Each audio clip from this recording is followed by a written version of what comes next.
Aspirant, this is the Pahuja law academy, my name is Gyanendra Pandey. आज एक बार फिर आप लोगों के लिए सुप्रीम कोर्ट के लेटेस्ट जजमेंट को लेकर प्रेजेंट हुआ हूं, जो 28 मई 2024 का जजमेंट है। यह Ankur Chaudhary versus state of MP, state of Madhya Pradesh का जजमेंट है। इस केस के माध्यम से सुप्रीम कोर्ट ने यह अब निर्धारित किया कि यदि कोई अधिनियम जिसमें जमानत पाना कठिन है, उसमें भी जमानत दी जा सकती है। इस बाद में जो अभियुक्त था उसे एनडीपीएस एक्ट के थ्रू गिरफ्तार किया गया था और वह गिरफ्तारी 2 साल से अधिक अवधि की हो चुकी थी, अभी कार्रवाई लंबित था। तो उस दशा में भी सुप्रीम कोर्ट ने यह अब निर्धारित किया कि एनडीपीएस एक्ट के तहत भी अगर गिरफ्तारी हो रही है तो भले ही यह एक्ट कहता है कि इसमें जमानत पाना कठिन है, उस दशा में भी जमानत दी जा सकती है अगर आर्टिकल 21 का उल्लंघन करते हुए गिरफ्तारी की गई है। अगर लगता है कि उसकी स्वतंत्रता, उसकी गरिमा को प्रभावित किया जा रहा है। आप जानते हो कि आर्टिकल 21 कहता है कि किसी भी व्यक्ति को उसके प्राण और दैहिक स्वतंत्रता से विधि द्वारा स्थापित प्रक्रिया से ही वंचित किया जाएगा, अन्यथा नहीं।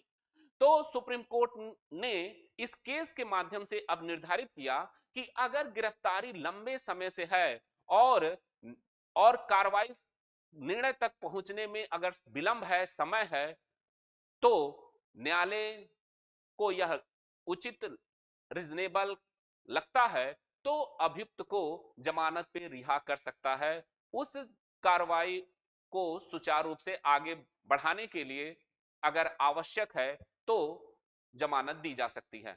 तो अंकुर Chaudhary versus state of Madhya प्रदेश के केस में सुप्रीम कोर्ट ने एनडीपीएस के तहत जमानत को मंजूर किया था और आर्टिकल 21 के तहत इसमें इंटरप्रिटेट करते हुए इसमें जमानत दी थी।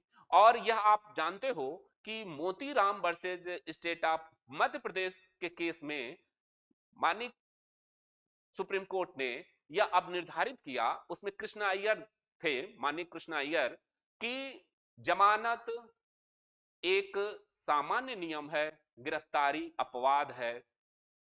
तो गिरफ्तारी अगर संज्ञेय अपराधों में भी हुई है, अजमानती अपराधों में भी हुई है, तब भी अभियुक्त को जमानत दिया जा सकता है। जमानत प्राप्त करने का उसे अधिकार है अगर वह युक्त कारण बता देता है और न्यायालय को रीजनेबल कारण संगत लगता है, तो उस दशा में भी जमानत दे सकता है। एनडीपीएस एक्ट के थ्रू इस केस में भी सुप्रीम कोर्ट ने जमानत मंजूर किया था।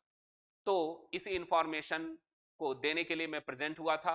यह केस आपके आगामी परीक्षाओं में पूछा जा सकता है, प्रारंभिक परीक्षा में, कि यह केस किससे संबंधित है। अगर सीआरपीसी में पूछा जाए कि जमानत के संबंध में भी पूछा जा सकता है या यह केस किस पर आधारित है। धन्यवाद।